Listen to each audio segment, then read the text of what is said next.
po kayong lahat na tumayo at basahin po natin ang salita ng Diyos. Ang salita ng Diyos ay matutunghayan sa aklat ng Mark chapter 8 verse 11 to 21. Ako po'y babasa sa Tagalog version. Magandang Balita Biblia. Sabi sa verse 11, may dumating na Pariseo at nakipagtalo kay Jesus. Nais nilang subukin siya, kaya't hiniling nilang magpakita siya ng isang himala mula sa langit. Isipin natin to, tandaan po natin. Ito ang response ni Jesus sa verse 12. Napabantong hininga si Jesus at sinabi sa kanila, bakit naghahanap ng himala ang mga tao sa panahong ito? Pakatandaan ninyo, hindi sila bibigyan ng hinihingi nilang himala. At sila'y iniwan niya, muli siyang sumakay sa bangka at tumawid sa ibayo. Verse 14, nakalimutan ng mga alagad na magdala ng tinapay, iisa lang ang kanilang tinapay sa bangka. Sinabi ni Jesus sa kanila, mag-ingat kayo sa pampaalsang kinakalat ng mga Pariseo at ni Herodes. Sabi nila sa isa't isa, wala kasi tayong dalang tinapay. Kaya sinabi niya yon. Dahil alam ni Jesus ang kanilang pinag-uusapan, sinabi niya sa kanila, bakit ninyo pinag-uusapan kayo'y walang dalang tinapay? Hindi pa ba kayo nakakaintindi?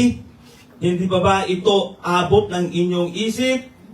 Wala pa ba kayong mata? Bakit hindi kayo makakita?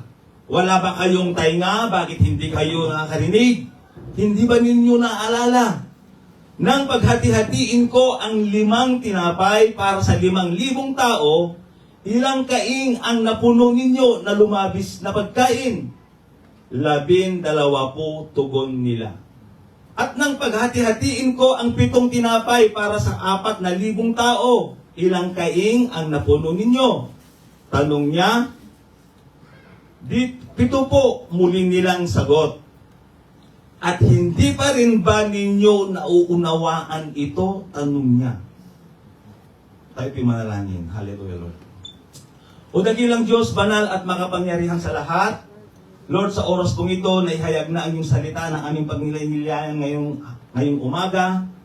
Panginoon, ang dalangin po namin, O Diyos, na i-bless mo, Lord, ang iyong salita na aming pag-aaralan. Gayon din, O God, ang iyong lingkod na magiging daluyan ng pagpapala ngayong umaga, Lord God. I-bless mo ako, Panginoon. Itago mo ako sa inyong kabanalan. Huwag mong hayaan, Panginoon, na makita nila ang aking kahinaan, kundi ang makita nila, O Diyos, ay inyong kabanalan at inyong katwiran. I-bless mo, Panginoon, ang iyong mga anak na makikinig ang iyong mensahe ngayong umaga. Ihanda mo ang kanilang puso, buksan mo ang kanilang mga pandinig, para anuman, O Diyos, ang nais mong iparating sa kanila ngayong umaga ay may unawaan at maintindihan nila, at ito po yung itanim sa kaibuturan ng kanilang mga puso. Pagpalain mo, Panginoon, bawat anak mo na dinala mo rito at walang lalabas, Lord, sa bulwagang ito, na hindi nila daladala ang pagpapala na nagmumula po sa inyo. Ito po ang aming dalangin sa pangalan ni Jesus. Amen. Tayo po mga kapatid. So, ang title po itong ating pag-aaralan ngayon umaga, Beware of Leaven. Mag-ingat sa libadura. Amen. So meron po tayong outline po dito. Una, sa verse 11 to 13, the narrative. Dito po natin makikita yung paano sinalaysay ng ating Panginoon Jesus. Pangalawa, the leaven of the Pharisees. Pangatlo, the leaven of the Sadducees. And pang-apat, the leaven of the Herodians. Ang lebadura ng mga Herodiano. So, tanong, have you ever considered the Lord's reaction to your behavior? Naisip mo na ba ang reaksyon ng Panginoon sa inyong pag-uugali? Kapag ayaw mong maniwala sa Kanya, kapag hindi mo siya sinusunod gaya ng nararapat. Naisip mo na ba yon? Ano ang magiging reaksyon ng Diyos kapag ikaw ay hindi sumusunod, hindi naniniwala sa Kanyang mga salita? Ngayong umaga mga kapatid, nais kong isipin natin kung ano ang dapat maramdaman ni Jesus kapag pinagpaliban natin ang pagsunod sa Ebanghelyo ni Kristo. Kapag nabigo tayong magtiwala at sumunod sa Kanya sa ating pang-araw-araw na paglalakad. So, sa ating teksto mga kapatid ay matutunghayan sa Marcos chapter 8, verse 11 to 21. Dalawang topic sana ito mga kapatid. Pero sabi ni Pastor, hindi, ang iksi naman yung buuin mo na lang. Total magkadugtong naman, sabi niya. Wala po tayong magawa, kundi sumunod. Amen? Sumunod po tayo kasi sila po ang ating spiritual father, kaya tayo po ay magpasahapok sa kanila. Amen po. So, mga kapatid, dalawang topic po ito, pero gagawin po natin isa na lang. So now, darako po tayo sa unang outline po natin, sa outline number 1, the narrative. Sabi niya dito sa verse 11, ito po ay, tandaan po natin, may dumating na Pariseo at nagipagtalo kay Jesus, nais nilang subukin siya. Kaya't hiniling nilang magpakita siya ng isang himala mula sa langit. Ang sagot ng ating Panginoon, verse 12, napabuntong hininga si Jesus at sinabi sa kanila, bakit naghahanap ng himala ang mga tao sa panahong ito? Pagkatandaan ninyo, hindi sila bibigyan ng hinihingi nilang himala. At sila'y iniwan niya, muli siyang sumakay sa bangka at tumawid sa ibayo. So ano po ang nakita natin dito sa talata ng ating binasa? So ang gusto ng mga Pariseo, i-test si Jesus. Amen. Alam niyo naman mga kapatid, si Jesus kung paano sumagot pag alam niyang sinusubok lang siya. Alam natin kung paano siya bumara, kung paano siya sumagot sa mga taong sumusubok sa kanya. Amen mga kapatid. Amen. Dito, hindi sila nagre-request o nakikiusap para sa isang miracle. Hindi kagaya yung pinagaling ni Jesus na sila po ay nakiusap. Di ba binuhat nila yung kanilang kaibigan at dinala kay Jesus? At sabi nila, maawa ka naman sa aming kapatid ay sa aming kaibigan. Naririnig nila ang iyong mga katuruan, ang iyong mga aral at nakita nila kung paano ka nagpapagaling. Kaya dinalami siya dito, nananampalataya siya, naniniwala siya na kaya mo siyang pagalingin. Nakiusap sila. Amen. Pero itong mga taong ito, mga kapatid, dito hindi sila nagre-request, kundi nagde-demand sila sa isang miracle kahit alam nila at ilang beses nang nakita ng ang daming ginawa ni Jesus na miracle. Hindi sila nagre-request, hindi kagaya nung yung isang pinagaling ni Jesus. Sila nagde-demand sila. Amen. Kahit na ang daming himala na ginawa ni Jesus, nakita na nila yon. Pero ano bang ginawa itong mga taong ito? Sila ay nagmamagaling at sabihin kay Jesus, gumawa ka nga ng himala para sa amin, para makita namin.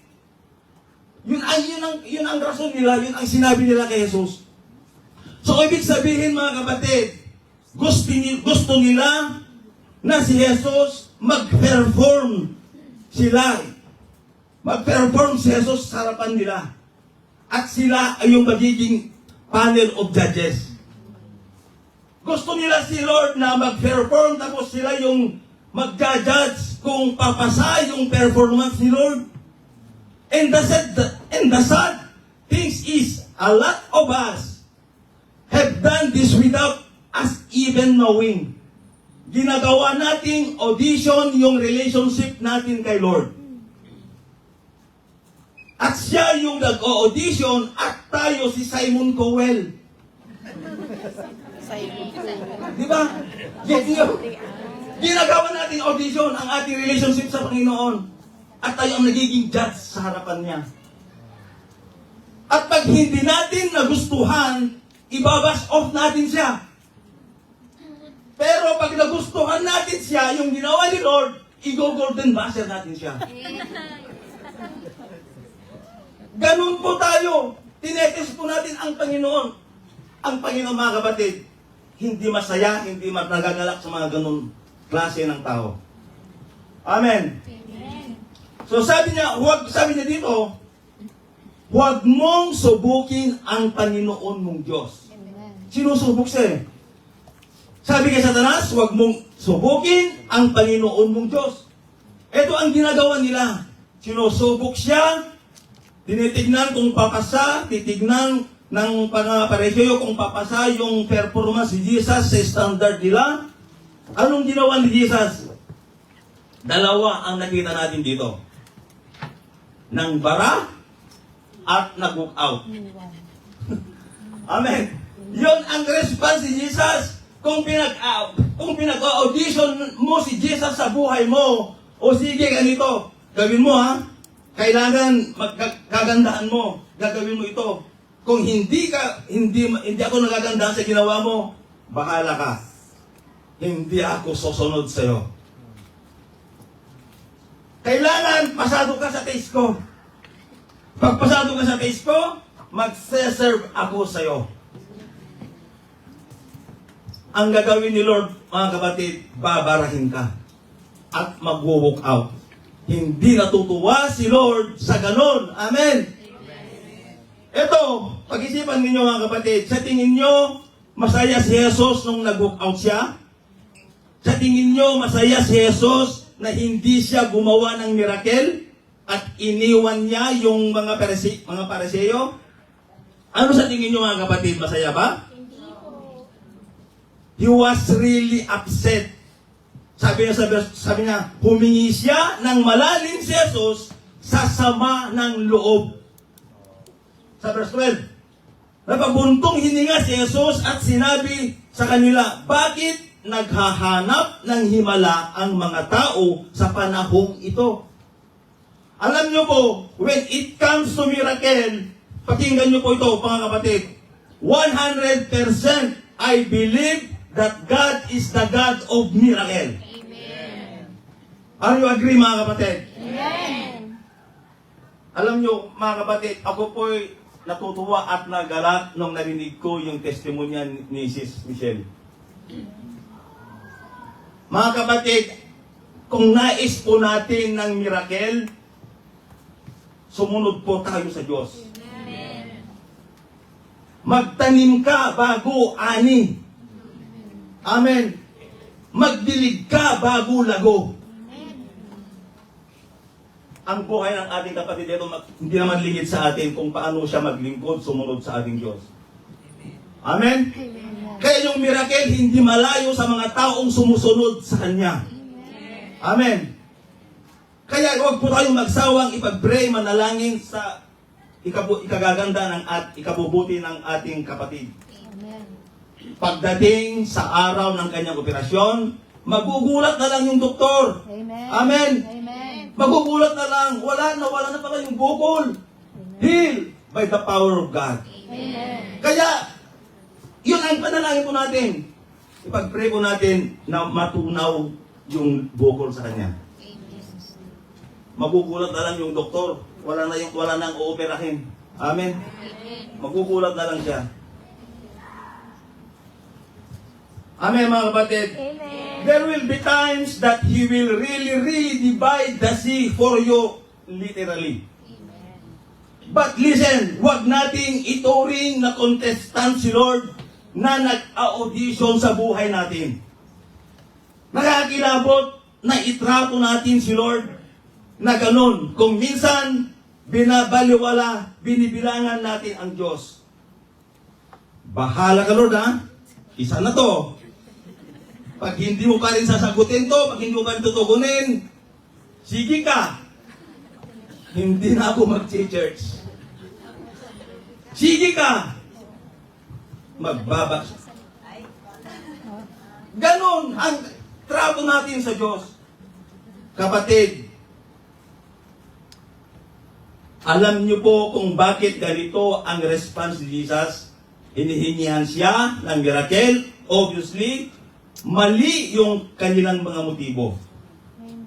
Ayaw nang magbigay ng miracle sa mali ang motibo na sinusubukan lang ang Diyos Kasi mahal ka niya. Amen. Alam ng Diyos kung tinetesting mo lang siya, sinusubukan mo lang siya. Hingi ka ng hingi ng miracle, hingi ka ng hingi ng miracle, hindi ka naman sumusunod. Hindi mo ba alam na napakalaking miracle ang ginawa ng Diyos sa buhay mo? Pero bakit ngayon, ang tigas-tigas pa rin ang ulo mo, ang kulit-kulit mo? Amen. Pero humingi ka ng himala, miracle. Ang ganda yung miracle na ginawa ng Diyos sa buhay mo. Binago ka ng Diyos. Pero bakit hanggang ngayon hindi ka pa rin tumusunod sa Kanya? Ang expectation ni Lord dyan, mga kapatid, pag gumawa si Lord nag-isang major miracle, kailangan mong sumunod. You are bound to obey in the presence of such a great outworking intervention of the Creator, God Himself. Amen. Hindi ito kaswalan. Nakialam sa sistema para sa iyo, kaya ang ini-expect ng Diyos na sumunod ka. Yan ang ini-expect ng Diyos. Pag humingi ka ng miracle, ang ini-expect ng Diyos sa iyo, sumunod ka sa Kanya. Kaya pag may malaking miracle, mas malaking disobedience, ang laki yung mangyayari, mga kapatid. Catastrophe. O kaya'y sakuna. Nakita nyo nung hindi sumunod si David. Ano bang nangyari? Ang daming namatay. 70,000. Masama ba ugali ni Lord? Hindi. Nahati yung dagat, nagrebelde ng mga tao. Ang daming namatay. Kasi kinagat ng mga ahas. Bakit? Kasi kung hinati ng Diyos ang dagat para sa iyo at nakita mong bumubukas ang dagat, tapos sumusuway ka pa rin, saan ka susunod? Nagpapakita ng Diyos ng matinding miracle, tapos hindi mo pa rin sineseryoso. Kaya hanggat maari, kung mali, alam na ng Diyos na kahit gumawa siya ng miracle, hindi ka pa rin sumusunod, hindi na lang gagawa. Bakit? Mapapahamak ka. Kasi yun ang rules ng miracle. Ang rules ng miracle, every time you receive a miracle from God, you are bound to obey. Amen. Kailangan ng obedience pagkatapos ng miracle. Hindi ka nagbibigay ng obedience, iikot yung miracle, masisira ang buhay mo. Sabi ni Jesus doon sa pinagaling niya, go and sin no more. Or something tao sa pamamagitan lamang ng 5 tinapay, sa pamamagitan lamang ng 7 tinapay, at sobra-sobra, pero nagbubulag-bulagan tong mga taong ito. Mayroon silang mata, pero hindi sila nakakita. Mayroon silang mga tainga, pero hindi sila nakakarinig. Amen. Marami sa atin dito ngayon, amen, nagbubulag-bulagan sa katotohanan. Alam na natin ang salita ng Diyos, pero ino-ignore natin, binabaliwala po natin. Amen po, mga kapatid. Amen. Hindi ako galit. Nag-i-explain lang ako. Amen. Nagpapaliwanag lang. Hindi ako galit. Amen. So, sabi niya sa verse 13, at sila'y iniwan niya. Muli siyang sumakay sa bangka at tumawid sa ibayo. Amen. So pagdating sa verse 15, inutosan silang mag-ingat sa libadura ng mga Pariseo at si Herodes. Sabi sa verse 15, sinabi ni Jesus sa kanila, mag-ingat kayo sa pampaalsang kinakalat ng mga Pariseo at ni Herodes. Binanggit din sa Ebanghelyo ni Matthew ang mga Sadusyo, Matthew chapter 16 verse 6. Sinabi ni Jesus sa kanila, mag-ingat kayo sa pampaalsang kinakalat ng mga Pariseo at mga Sadusyo. So pagdating sa Matthew chapter 16 verse 11 to 12, Hindi tungkol sa tinapay ang sinasabi ko nang sabihin ko sa inyo, mag-ingat kayo sa pampaalsang kinakalat ng mga Pariseo at mga Sadusyo. Hindi ba ninyo naunawaan ito? Sa verse 12. At naunawaan nila na sila'y pinag-iingat niya sa mga katuruan ng mga Pariseo at mga Sadusyo at hindi sa pampaalsang ginagamit sa tinapay. So, ang lebadura, mga kapatid, ay isang magandang metapora o talinghaga para sa doktrina. Kapag sinabing lebadura, ito po'y pumapatungkol ito sa mga aral, sa mga turo, sa mga prinsipyo, sa mga theology, sa mga aral sa isang tao. So, sa mga panahon na yon, ang mga Pariseo ay mayroong sariling lebadura. Amen. What doctrines or characteristic of the Pharisees, Sadducees, and Herodians might Jesus have been warning about? Meron bang mga pagkakatulad ngayon na dapat nating ingatan ngayon? Yon ang ating aalamin ngayon sa ating outline number 2. The leaven of the Pharisees, ang lebadura ng mga Pariseo. So, ang mga Pariseo noon ay isang grupong relihiyoso at politikal na kilala sa konserbatismo. Mga kapatid, sila ay mahigpit na tagasunod ng batas ni Moses. Pinapatibay din nila ang mga tradisyon ng mga matatanda, mga interpretasyon ng batas na ipinasa. Tingnan po natin ang Marcos chapter 7, verse 1 to 5. Lumapit kay Jesus ang mga Pariseo kasama ang ilang tagapagturo ng kautusan na galing pa sa Jerusalem. Nakita nila ang ilan sa mga alagad niya na kumakain ng marumi ang mga kamay dahil hindi nahugasan ayon sa kaugalian ng mga Hudyo. Sapagkat ang mga Hudyo, lalo na ang mga Pariseo, ay hindi kumakain hanggat hindi muna sila nakapaghugas ng kamay ayon sa kaugalian minana nila mula sa kanilang mga ninuno. Hindi rin sila kumakain ng anumang galing sa palengke nang hindi muna ito hinugasan. Marami pa silang sinusunod na katuruan minana tulad ng paghuhugas ng mga tasa, pitsil, sisidlan, tanso at mga higaan. Kaya tinanong si Jesus ng mga Pariseo at ang mga tagapagturo ng utusan, bakit hindi sumusunod ang mga alagad mo sa mga turo ng ating mga ninuno? Kumakain sila nang hindi man lamang naghugas ng kamay ayon sa kaugalian. Kasi nakabase sila sa mga tradisyon. Amen. And Jesus described them as blind leaders of the blind. Nilarawan sila ni Jesus bilang mga bulag na pinuno ng mga bulag. In Matthew chapter 15 verse 12 to 14. Pagkatapos lumapit naman ang mga alagad at sinabi sa kanya, hindi po ba ninyo alam na nasaktan ang mga Pariseo sa sinabi nyo?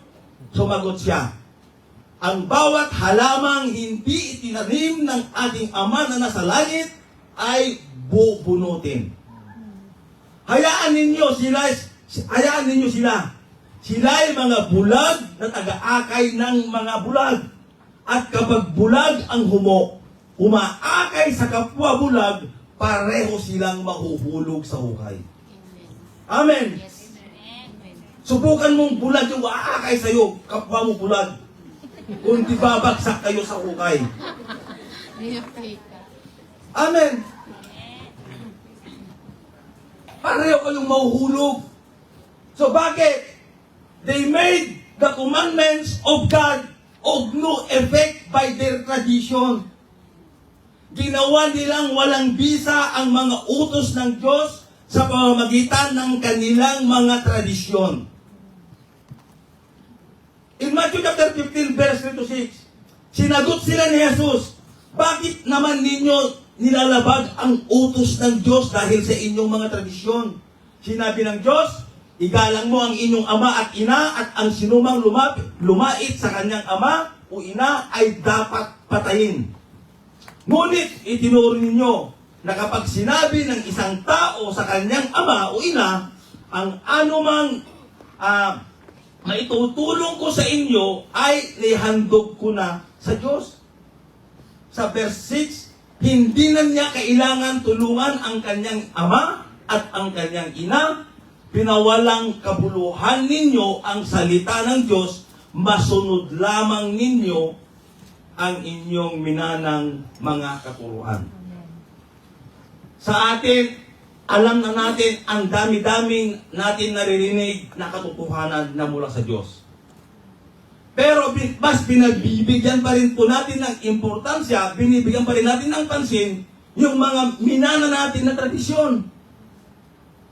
Sa amin, pag magtayo ka ng bahay, lalagyan nila ang daming coins, inilagay nila doon sa hukay, doon sa poste. Ano bang connection doon? Foundation.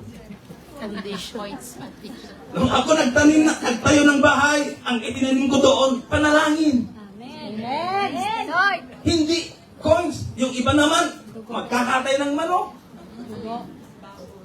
Kung ano ang dagdag gastos. Yung iba naman, sasabihin ng yung engineer, kailangan pag magtayo ka ng bahay, dapat ang pintuan nakaharap sa araw. Kasi doon papasok ang kayamanan. Ang daming mga pamahiin, mga tradisyon na ating mga minana, mga kapatid. Yung iba naman, dinadaan nila sa ikot ng plato. Amen. Ikot. Sumubra ng konti. Balik natin. Alam natin, ang kayamanan ay nagmumula lamang sa Diyos. Amen. Hindi natukuha sa dala ng ikot ng plato, saan pwesto ng pintuan. Hindi yan sakop ng kayamanan. Hindi yan nagmumula ang kayamanan. Amen. Ang kayamanan ay nagmumula sa Diyos. Amen. Hallelujah. Sobra yung ikot ng plato, sobra ng konti, ibinalik. Hindi ganon. Dito sa Hong Kong, mahilig sila sa punsoy-punsoy. Amen. Pero tayo mga anak ng Diyos, wala yun. Amen? Amen. Ang kayamanan mula lang sa Diyos. Ang ganda yung turo kanina. Amen. Ang kaligtasan ay hindi nakukuha sa... Kasi yung mga iba, ang kaligtasan nila, sabi nila, pumasok ka lang sa building namin, Brad, ligtas ka na. Dumikit ka lang sa building namin, Brad, ligtas ka na. Akala nila na ang kaligtasan nasa building, ang kaligtasan na kay Jesus lamang, sapagkat walang ibang pangalan na pinadala sa silong ng langit na sukat natin ikaliligtas, kundi ang pangalan lamang ng ating Panginoon Jesucristo. Amen. Walang ibang pangalan. Amen. Acts 4:12 yung text na ating is kaninang umaga. Ang dami-dami natin minanang tradisyon na wala naman Naku, mga kapatid, iba na tayo ngayon. Amen. Amen. Na kay Kristo na tayo ngayon. Amen.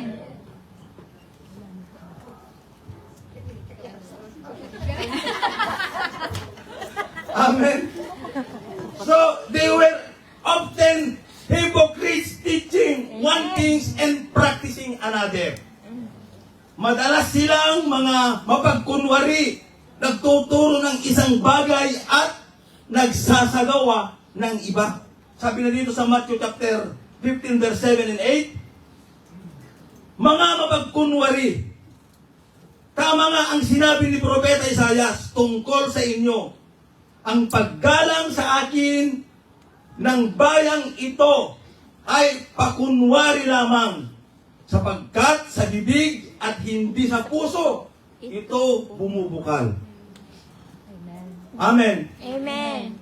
Ang daming mga pumupunta dito, bukang bibig ang Diyos.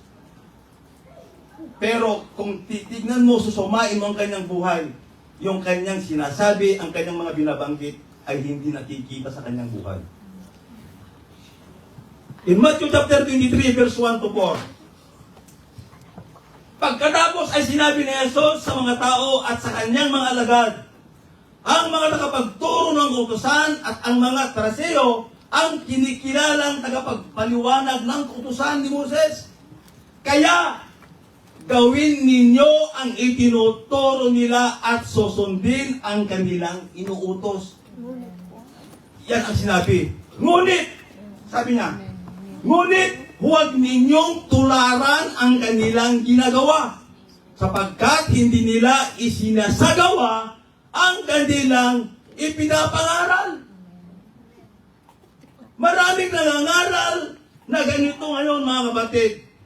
Ang galing-galing magturo, pero kung i-evaluate mo ang kanyang buhay at ang kanyang pamilya, ang layo doon sa kanyang mga isinasabi at kanyang mga tinuturo. Maraming mga ngaral ngayon na sinisingitan ng libadura. Ang alin? Yung aral at salita ng Diyos. Kaya sabi niya sa Matthew chapter 23 verse 27 and 28, woe to you teachers of the law and Pharisees, you hypocrites, you are like whitewashed tomb, which look beautiful on the outside, but on the inside are full of the bones of the dead and everything's unclean. In verse 28, in the same way, on the outside, you appear to people as righteous, but on the inside, you are full of hypocrisy and wickedness. Basahin natin sa Tagalog. Ito talagang tumutusok sa atin. Kasi pag salangguhay po natin, mas maganda natin. Amen. Sabi sa Tagalog, kahabag-habag kayo, mga tagapagturo ng kautusan at mga Pariseo. Mga mapagkunwari ang katulad ninyo'y mga libingan. Pinapaputi, maganda sa labas, ngunit ang loob ay bulok at puno ng kalansay. Di ba? Ang dami, ganun mga nakikita natin ngayon. Pagpasok nila dito, akala mo hindi makabasag ng pinggan talagang holy-holy. Banal na banal. Pero paglabas, walang nawala yung kabanalan. Amen mga kapatid. Sabi niya, ganyan na ganyan kayo. Yun ang sabi. Hindi, binabasa ko to. Sabi niya sa verse 28. Ganyan na ganyan kayo sa paningin ng tao. Mabubuti. Ngunit ang totoo, punong-puno kayo ng pagkukunwari at kasamaan. Amen. Andyan ba dyan? Amen. English. Yan ang sabi niya sa Tagalog. Di ba? Tumutusok pag sa lingwahe po natin. Ganyan na ganyan kayo. Amen. Ang bait-bait nyo pag nandito kayo, pero pag nasa labas kayo, lumalabas yung kung sino kayo. Lumalabas yung dati. Kaya sabi dito sa Luke 12:1, samantala dumaragsa ang libu-libong tao at sa sobrang dami ay nagkakatapakan na sila. Sinabi ni Jesus sa kanyang mga alagad, mag-ingat kayo sa pampaalsang ginamit ng mga Pariseo. Ang tinutukoy ko ay ang kanilang pagkukunwari. Amen. Amen. Kaya kung meron dyan nagkukunwari, Pariseo yan. Amen. They did their work to be seen of men. Ginawa nila ang kanilang mga gawa upang makita ng mga tao. Yan. Pag wala si pastor, pag wala si leader, bahala ka dyan. Sa'yo yan eh, ministry mo yan eh.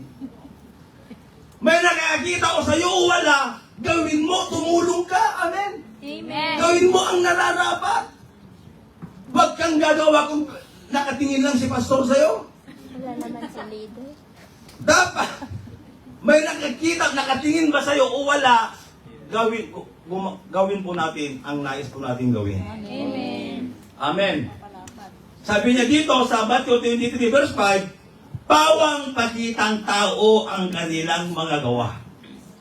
Nilalabaran nila ang mga lalagyan ng talata sa kanilang noo at braso at hinabaan ang palawit ng laylayan ng kanilang damit. Amen.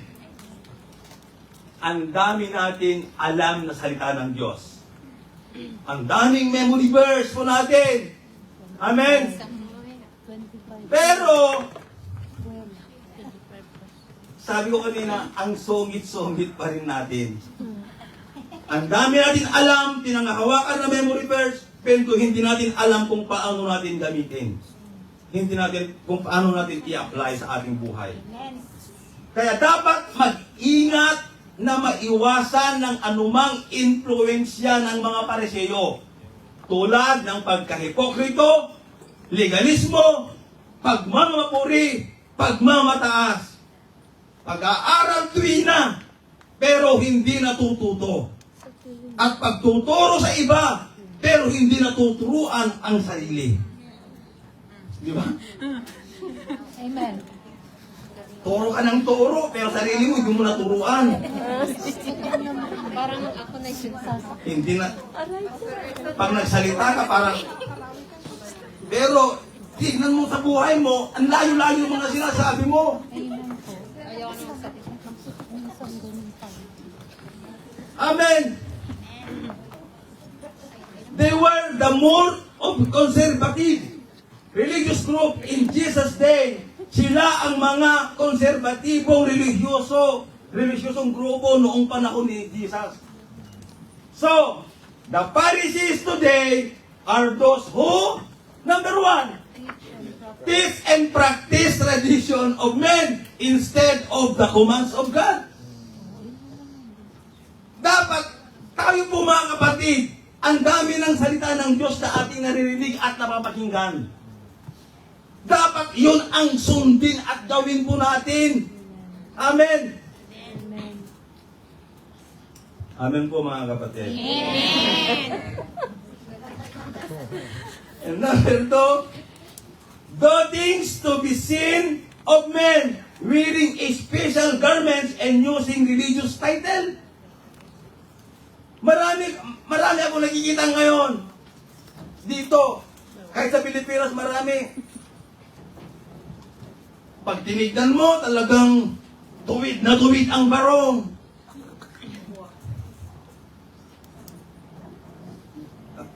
Maraming ganun sa atin. Amen. Akala mo talagang holy, banal na banal sila, pero taliwas. Yung kanilang may tinuturo, taliwas sa katotohanan. Taliwas sa salita ng Diyos. Akala mo, pag dumaan sila, kaya sinabi ko kanina, parang hindi sila makabasag ng pinggan. Pero yung turo, yung aral, taliwas sa salita ng Diyos. Nililinlang nila ang mga tao. May mga katuruan na akala natin mga kapatid, totoo. Kapag inahalo sa salita ng Diyos. Kaya magiging dapat magkaroon po tayo ng discerning spirit. Maraming mga nagtuturo ngayon na ang gaganda, ang lilinis yung kanilang binibitawan salita para malinlang ka lang. Pero pag sinuma mo, pag tinignan mo, kontra pala doon sa salita ng ating Panginoon. Pero kapag ikaw, mga kapatid, ay babad sa salita ng Diyos, nagbabasa ka ng salita ng Diyos, malalaman mo agad na hindi ito salita ng Diyos. Kasi may pipitik sa puso mo, may magkukorek sa iyong puso at kalooban, hindi yan sasang-ayon sa aral at salita ng Diyos, mga kapatid. May magwawarning, may magkukonvict sa iyo yan. Kung alam mo na yung mga sinasabi ng kaharap mo ay hindi totoo. Sasabihin sa iyo ng Panginoon Holy Spirit, umiwas ka dyan, layuan mo yan. Kasi maraming tagapagturo ngayon na gano'n ang kanilang mga ginagawa. Malambing magsalita, pero hindi nila apply yung mga salita ng Diyos. Pinipili nila yung kanilang mga itinuturo. But praise God, dito sa Shalom Church, wala po kaming pinipili. Amen. Kasi series po tayo. Hindi namin pwedeng laktawan kung ano yung sumunod na talata. Amen? Kaya pag ikaw ay tinamaan sa salita ng Diyos, magpasalamat ka. Thank you, Lord. Amen. Thank you, Lord. Thank you, Lord. Kasi ang dami-dami natin dito. Oh, tapos natamaan ka, nangungusap ang Diyos sa'yo. Amen. Kaya, maraming tagapagturo ngayon. Takot silang magturo, takot silang mag-rebuke, takot silang magturo about sa kasalanan, kasi natatakot sila baka umalis ang miyembro. Pero dito sa Shalom, mga kapatid, matamaan ka man o hindi, ang Diyos ang nangungusap sa iyo. Amen. Wala kaming pinapatamaan dito, wala po kaming bakit sino ba kayo para patamaan po namin? Ilangan naman nahanapin ko pa yung pangalan mo sa Facebook, i-search ko, patamaan ko nga ito. Hindi! Facebook. Hindi kayo kilala, mga kapatid. Kaya ang Diyos ang nalungusap sa inyo kapag natatamaan po kayo. Amen. Use religion to make money and impress others. Ginagawang business. Maraming church na ganon. Amen. Amen. May dala-dala silang supot kung saan-saan sila. Sa atin, maraming ganon. Sumasakay sa bus, sa sasakyan, kung saan-saan. Tapos may dala-dala silang supot na ginaganyan. Ang yaman-yaman ng Diyos po natin. Amen. Tapos nagpapalimos ka. Napakayaman yung Diyos po natin. Amen. Amen. Tapos gagamitin. Kasi yung iba, mga kapatid, ginagawa nilang sangkalan ang iglesia para kumita. Pero mapalad kayo nandito sa Shalom Church, mga kapatid. Amen.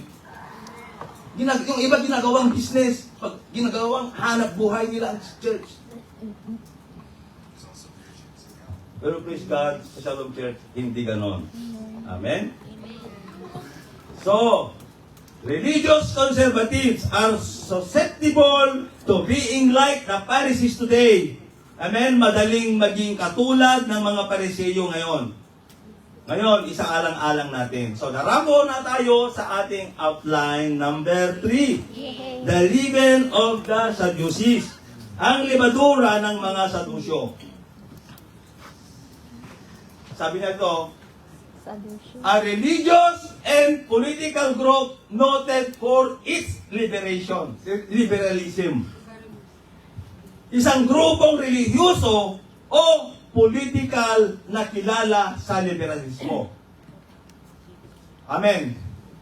Sila yon. Include many powerful members of the priesthood. They insisted only the law found in the Pentateuch were binding. Sabi niya, iginiit nila na ang mga batas lamang na matatagpuan sa Pentateuch o sa aklat ng Genesis to Deuteronomy ang may bisa. Yung batas lang ni Moses, yun ang sinasabi nila. Amen. They rejected the tradition of the elders. They did not believe in the resurrection, spirit, and angels. Hindi sila naniniwala dyan. Hindi sila naniniwala yung muling pagkabuhay. Hindi sila naniniwala sa mga espiritu. Hindi rin sila naniniwala sa mga angels.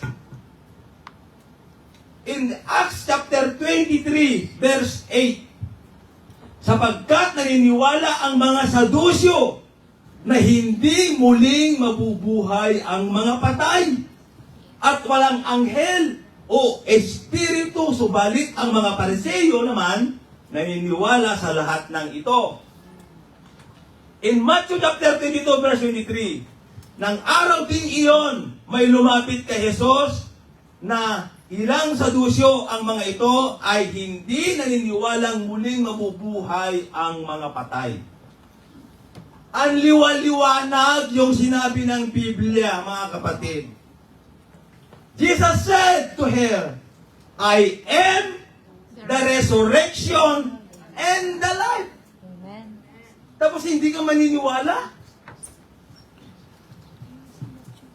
Mga kapatid, kung hindi nabuhay mag-uli si Jesus after 3 days, sabi ni Apostol Pablo, tayo ang pinakakawawang nilikha nilalang sa balat ng lupa kung hindi muling nabuhay ang ating Panginoon Jesucristo. Bakit? Kasi naniniwala ka, sinasampalatayanan mo yung taong namatay na hindi muling nabuhay. But praise God, mga kapatid, ang ating pinaglilingkuran, ang ating sinasampalatayanan ay muling nabuhay after 3 days. Amen. Yan si Jesus. Amen. Nabuhay siyang muli. Buhay ang Diyos po natin, mga kapatid. Muling nabuhay after 3 days. Kaya kapag hindi nabuhay si Jesus, tayo na ang pinakakawawang nilalang sa balat ng lupa. Dahil nananampalataya ka sa isang taong namatay na hindi nabuhay. But praise God, praise the Lord, dahil ang Diyos na ating sinasamba ay muling nabuhay pagkatapos ng 3 araw. That is the Lord Jesus Christ. Amen. Amen, mga kapatid. Amen. Sabi niya dito, they did not believe in rewards or punishment after death, nor in heaven or hell. Hindi sila niniwala dyan. In Hebrew chapter 9, verse 27, just as people are destined to die once, and after that to face judgment. Mayroon pong rewards at paghuhusga pagdating sa kamatayan, mga kapatid. Haharap po tayo sa Diyos. Amen. Amen. Sabi niya, ang tao minsan lang mamatay pagkatapos paghukom. Napakapalad po natin, mga kapatid. Dahil kapag ikaw ay wala si Kristo sa buhay mo, 2 beses ka mamatay. Mamatay ka physically, mamatay ka spiritually. 2 times, 2 beses kang mamatay. Pero pag ikaw ay nabubuhay kay Jesus, mga kapatid, minsan lang tayo mamamatay ang ating laman. Pero ang ating spiritual ay mananatiling buhay. Amen. Kaya yun ang paganda sa atin na nakakilala at tumanggap kay Jesus. Amen. Kaya just as people are destined to die once and after that to face judgment. Itinakda sa mga tao na minsan lamang mamatay at pagkatapos ay ang paghukom. Jesus charged them with 2 faults. Pinagbintangan sila ni Jesus ng 2 pagkakamali. Ano po yon? Kasi ang kwento po ito ay makikita natin sa Matthew chapter 22 verse 23 to 29. Medyo mahaba pero basahin po natin. Nang araw ding iyon, may lumapit kay Jesus sa ilang sadusyo. Ang mga ito ay hindi naniniwalang muling mabubuhay ang mga patay. Sinabi nila, Guro, itinuturo po ni Moises na kung mamatay na walang anak ang isang lalaki, ang kanyang kapatid ay dapat pakasalan sa nabiyuda upang magkaanak sila para sa namatay. Noon po'y may 7 magkakapatid na lalaki rito sa amin. Nag-asawa ang panganay at namatay siyang walang anak. Kaya't ang kanyang asawa ay pinakasalan ng kanyang kapatid. Gayon din po ang nangyari sa pangalawa, pangatlo, hanggang sa pangpito. Pagkamatay nilang lahat, namatay naman ang babae. Ngayon, sa verse 28, ngayon, sino po sa 7 ang nagiging asawa niyang muling pagkabuhay? Yamang siya napangasawa nilang lahat. Anong sagot ng ating Panginoon? Sa verse 29, sumagot si Jesus, maling-mali kayo. Palibhasa ay hindi ninyo nauunawaan ang mga kasulatan niya ang kapangyarihan ng Diyos. They did not know the scripture. Hindi nila alam ang kasulatan. Maging ang mga banal na kasulatan iyon ay pinaniniwalaan nilang totoo. Sapagkat ginamit ni Jesus ang Pentateuch upang ipakita ang kanilang pagkakamali. Ginamit niya yun. In Matthew chapter 22 verse 31 to 32, tungkol naman sa muling pagkabuhay ng mga patay, hindi ba ninyo nababasa sa kasulatan ang sinasabi sa inyo ng Diyos? Sabi niya, ako, ang Diyos ni Abraham, Diyos ni Isaac, at Diyos ni Jacob. Ang Diyos ay hindi Diyos ng mga patay, kundi ng mga buhay. Amen. Ang Diyos na ating sinasamba ay buhay. Ang Diyos nila Abraham, Isaac at Jacob, yun din ang ating sinasamba ngayon. Amen. Amen mga kapatid. Amen.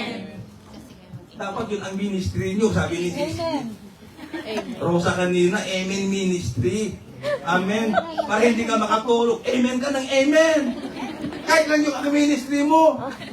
Kung wala kang sinasabihan na ministry, kinabibilangan na ministry, yun na lang. Amen Ministry. Amen mga kapatid. Nawala na naman. Amen. Amen. They did not know the power of God. Yung una, they did not know the scripture. They did not know the power of God. Hindi nila alam ang kapangyarihan ng Diyos. Ipinapalagay nila na kung hindi nila maintindihan ang isang bagay, hindi ito maaaring totoo. May naiparating sa kanya na mensahe, hindi niya naintindihan, hindi niya naunawaan. Sasabihin niya, hindi totoo yan. Nabigos silang naniwala sa parehong alam niya ni na Angel Gabriel at si Jesus na sa Diyos walang imposible. Amen. Amen. Amen. Yung salitang imposible ay wala sa bokabularyo ng ating Panginoon. Sapagkat lahat ng bagay ay posible sa Diyos. Amen. Lahat ng bagay posible sa Diyos. Sabi niya sa Luke 1:7, for nothing will be impossible with God.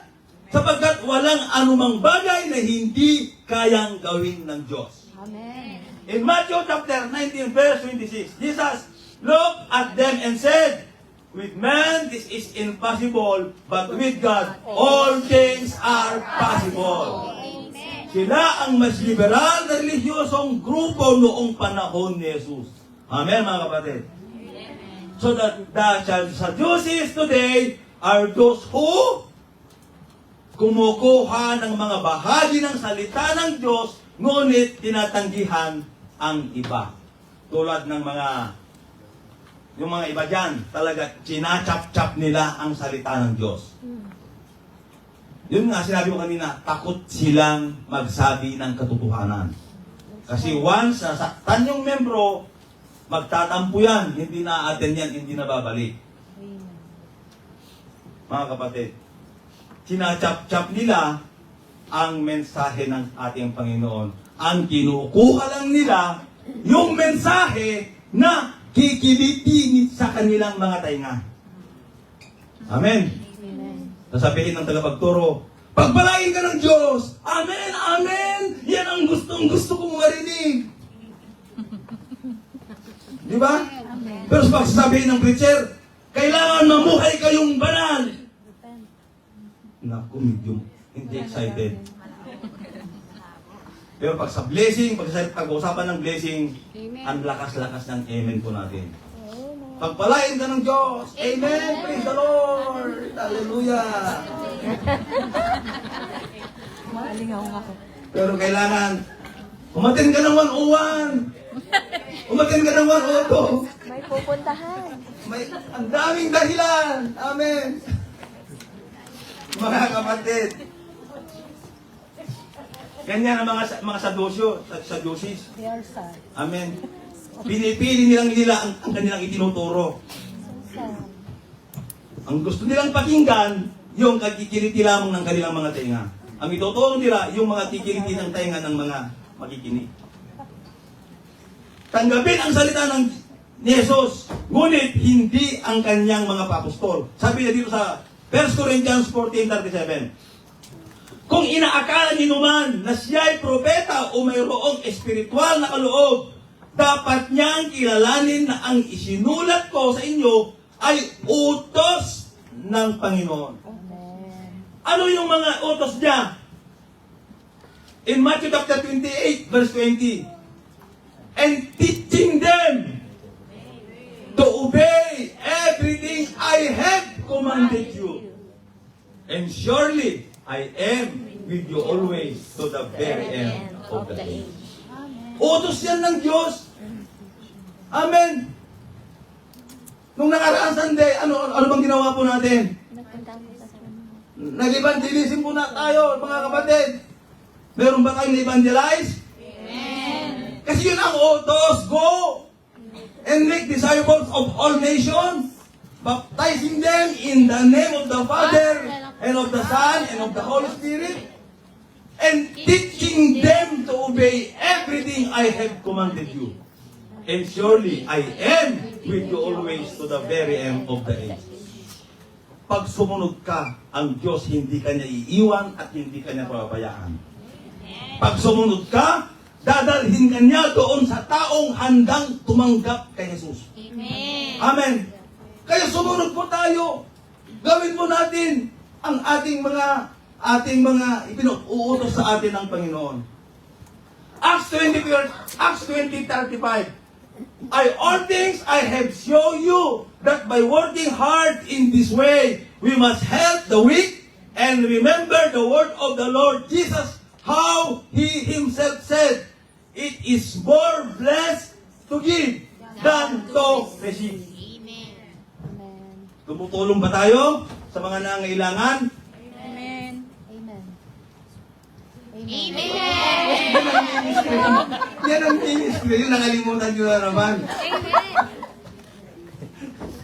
Amen. Ang dami-dami nating kakilala na ang ilangan. Paano ako makatulong, pastor? Sa akin kulang pa nga eh. Hindi naman lang mga pinasal ang kailangan nila. Kaso, sasabihin nyo, prayer, hindi pa naman kayo nag-pray. Hindi naman kayo marunong manalangin. Amen. Napansin ko nga eh, o pagkainan na nga. Nakasubo na, tapos bigla akong dumalik.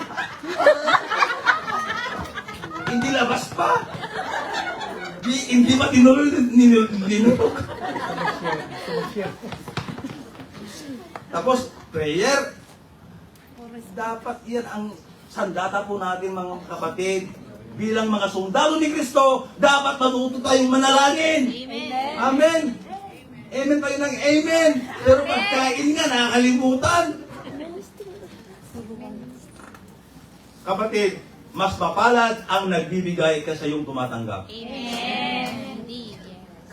Kaso, hindi tayo makapagbigay. Hindi nga atin, hindi pa natin kayang ibigay. Di ba? Yung tithes, hindi naman sa'yo yun eh. Kay Lord yun. Bakit hindi mo maibigay? Tapos sasabihin mo, mas mapahalat ang nagbibigay kasi tumatanggap. Ibigay mo, amen. Yun ang susi. Gusto mo ng miracle? Gusto mo mag-ani? Magtanim ka. Pagkatapos ng tanim, ani. Amen. Pag tumubo, dilig. Amen. Kaya kailangan mga kapatid, nais po natin ng miracle, himala, sumunod po tayo sa Diyos. Amen. Amen. Amen. Roll out the power of God. Inaalis ang kapangyarihan ng Diyos. Rejecting any doctrine, any promise of the Scripture. It conceived as not being possible. Ang pagtanggi sa anumang doktrina, anumang pangako ng kasulatan, kung inaakalang hindi posible, such as the creation, the virgin birth, the miracle of Jesus, the resurrection of the dead, hindi sila naniniwala dyan. But once we accept the premise that with God all things are possible. Amen. We cannot reject biblical testimony just because it does not fit our preconceived idea of what is possible. Amen. Amen po mga kapatid. Hindi natin matatanggihan ang patutuo ng Biblia dahil lamang sa hindi ito akma sa ating naisip ng mga idea kung ano ang posible, mga kapatid. Religious liberals are susceptible to being like the Sadducees today.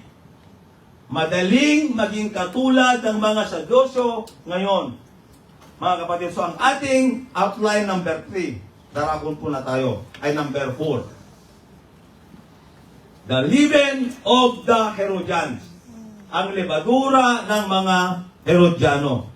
The Herodians, they were Jesus who supported the dynasty of Herod. Mga Hudyo na sumusuporta sa dinastiya ni Herodes. Bagamat ito ay halos isang puppet ng Roma. Ano pa? Not a religious sect, but a political party. Isang partidong pampolitika. Secular-minded rather than spiritually minded. Mga kapatid, they would align themselves with the Pharisees when convenient. Nagikiayon sila sa mga Pariseyo kung maginhawa. Sabi niya sa Matthew chapter 3 verse 6, umalis ang mga Pariseyo at agad nagipagsabuatan sa mga tagasunod ni Herodes upang maipapatay si Jesus. Mga kapatid, kahit sa ating kapanahunan, ramdam natin yun, mga kapatid, na may mga abusado sa kapangyarihan. Marami sa atin. Hindi lang sa gobyerno, hindi lang sa politika, kahit sa mga relihiyon, kahit sa kongregasyon, kahit sa community, kahit sa fellowship, mayroon mapang-abuso. Amen. At ang tawag pala dito, mga kapatid, ay influensya o lebadora ni Herodes. Amen. Kung meron mapang-abuso dyan, Herodes yan. Influensya ni Herodes. Amen. Ang tawag pala doon ay influensya ni Herodes. Amen. Sa ating maraming ganon na ginagamit nila ang kanilang kapangyarihan para lang i-down ka. Para lang mapabigyan yung kanilang mga inaasam-asam. Mas nangingibabaw yung kapangyarihan nila kaysa yung pagsunod nila sa batas, sa tamang batas. Sinasapawan nila yung batas. Kaya silang mga unang politiko na ginamit ang relihiyon para itaguyod ang kanilang layunin. Marami sa atin ngayon dyan na kapag politiko ka, pag wala kang koneksyon sa mga iglesia, sa mga church, kunti lang ang makukuha mong buto. Pero pag ikaw ay talagang konektado sa mga relihiyon, sa mga simbahan, may posibilidad na manalo ka. Kasi yun ang ginagamit nila. Ginagawa nilang sangkalan yung mga simbahan, mga churches, para sila po ay mailuklok sa kanilang mga posisyon. Pero dapat ngayon, mga kapatid, magiging wise na po tayo. Alam po natin, o kung alam natin na yung mga politiko na yan ay mapagsamantala, gamitin naman natin ang ating isip. Huwag tayo masilaw sa pilak o ginto. Kasi nakukuha tayo sa kislap ng pera. Sa atin, maraming ganon. Amen? Dumaan yung politiko, inabutan siya ng 5,000. Susunod yung isang politiko, inabutan ng 10,000. Ay, doon ako mas malaki. Siya ibubuto ko mas malaki ang binigay. Wag po tayong, kasi nasisilaw po tayo mga kapatid. So the Herodians today are those who believe the solution lies in politics, not the gospel. Amen. Mga kapatid, lahat ng anumang dinadala mong problema ngayon, dapat sa Diyos mo ibigay. Kapagkat siya lamang ang makapagbibigay ng tamang solusyon ng ating mga problema at suliranin sa buhay. Si Jesus lang. Hindi yung politiko. Ang politiko, kailangan ka lang niya pag eleksyon. Pero pagkatapos ng eleksyon, bye-bye. Magkikita tayo ulit sa susunod na eleksyon. Mga kapatid, sabi niya dito, are more interested in worldly matters than the kingdom of God. Dito marami sa atin dito ngayon. Amen. At napakaparap po natin dahil inuuna natin ang Diyos. Kasi yung mga iba, mas inuuna nila yung mga worldly matter. Kuskus dito, kuskus doon, pagkatapos, kuskus dyan, kuskus dyan. Nakalimutan na naman magsamba. Amen. Sa dami ng pera, hindi na nagkasasabintuan yung kanyang katawan. Hindi na makapasok. Sa sobrang dami ng kuskos na kanyang kinuskos. Mga kapatid, seek first the kingdom of God and His righteousness. And all these things shall be added unto you. Amen. Pero pag inuna mo yung labada mo, yung ugasan mo, pagka hindi ako naubusan ng labada. Kasi siya yun ang inuna mo. Pero pag inuna mo si Lord, yun ang may dadagdag sa'yo. Seek first the kingdom of God. Amen. Pag inuuna mo yung problema mo, yun ang idadagdag sa'yo. Pati na kayo nauubusan ng problema. Yun lagi ang minimeditate mo eh. Yun ang lagi mong ninanamnan yung problema. Amen. Kaya sabi ng problema tuloy, gustong-gusto niya ako ito, lagi niya ako naalala. Amen. Kaya yun lagi ninanamnam mo, minalasahan mo lagi. Pero pag ang salita ng Diyos, ang lagi natin minimeditate, ninanamnam, mga kapatid, hindi po tayo magsasawa at tayo po magtatagumpay. Amen? Are more interested in worldly matters than the kingdom of God. Sabi ko din na, seek first the kingdom of God. Sabi niya, but seek first the kingdom of God and His righteousness, and all these things will be added to you. In Philippians chapter 3, verse 20, huwag kayong mag-alala, malapit na tayong matapos. Kasi nangangalap na yung mga sigura ng iba dyan eh, talagang. Hindi na, sabi nga, naalala nila, sarap yung ulam natin ngayon, tinula. Alam mo yun ang nasa isip natin ngayon. Seek first the kingdom of God and His righteousness, and all these things shall be added unto you. In Philippians 3:20, subalit, sa kabilang dako, tayo ay mga mamamayan sa langit. Mula roon, hinihintay natin, may pananabik ang Panginoon, Jesucristo, ang ating tagapagligtas.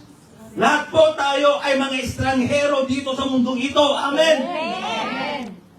Huwag mong habulin yung anumang meron dito sa mundo. Kasi yun ang problema sa atin. Nagkakandara pa, habol ng habol. Alam mo kung hindi ka i-bless ni Lord, basta anong gawin mo, hindi mo maayang habulin niya. Amen. Amen. Kaya nga, unahin mo siya. Gusto mo pagpapala, unahin mo si Lord. Gagabang ka na nga sa hirap, ayaw mo pang sumamba sa Panginoon. Na alam mo na siya ang nagbibigay ng mga bendisyon, pagpapala. Amen. Inuuna mo yung kuskos, pansamantala lang yan. Tinanggap mo yung 200, 2 oras, pag pumunta ka na sa ticket, kulang pa na mami. Kulang pa na pang Kaya mga kapatid, seek first the kingdom of God Amen. Amen mga kapatid. Amen. Sabi niya dito sa 1 Peter chapter 2 verse 11 and 12, mga minamahal, nagkikiusap ako sa inyo bilang mga dayuhan ay pansamantalang naninirahan lamang sa daigdig na ito. Talikuran na ninyo ang mga pagnanasa ng laman na nakikidigma sa inyong mga sarili. Mamuhay kayo ng maayos sa gitna ng mga hintil upang kahit na paratangan nila kayo ng masama, makikita nila ang inyong mabubuting gawa at magpupuri sila sa Diyos sa araw ng kanyang pagdating. Napakaliwanag mga kapatid, na anuman yung mga bagay na hindi ka nais sa Diyos, sa buhay po natin, dapat alisin na po natin. Dapat yung buhay po natin ay magiging buhay ng patotoo sa iba. Amen. Baga hanggang ngayon, pag nakita ka ng kapitbahay mo, ng kaibigan mo, kinatitisuran ka, eto na naman. Dapat maging pagpapana po tayo sa iba, mga kapatid. In 2 Corinthians chapter 6 verse 14, huwag kayong makisama sa mga di sumasampalataya na para bang kapareho ninyo sila. Maari bang magsama ang katwiran at ang kalikuan? O kaya'y ang liwanag at ang kadiliman? Hindi pwede. Amen. Kaya kayong may karelasyon na unbelievers, iwan nyo na. Amen. Hindi pwedeng magbalai si Satan at saka ang Diyos.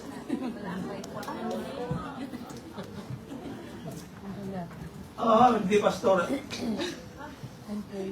Hindi pwede kasi ang pogi siya.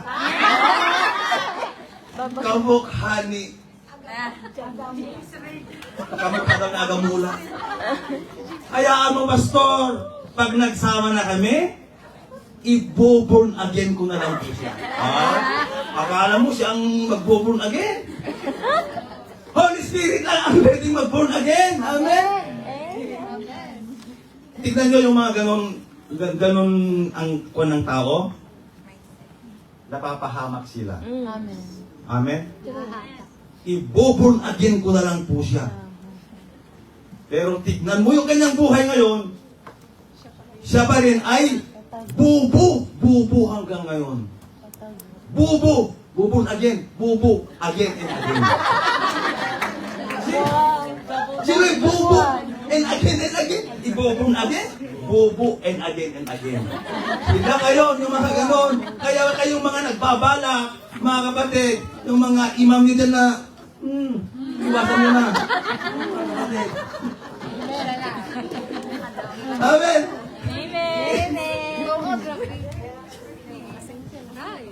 Sa Corinthians 7:1, mga minamahal, yamang ipinangako sa atin ng mga bagay na ito. Alisin natin ang ating sarili, ang lahat ng pagkamapuri sa ating katawan at sa ating espiritu. Sikapin nating mamuhay ng may ganap na kabanalan at paggalang sa Diyos. Mga kapatid, nais ni Jesus na ating iwasan ang kahit maliit na kamunduhan at pagkamakasarili dahil nakaka-discourage yan, mga kapatid.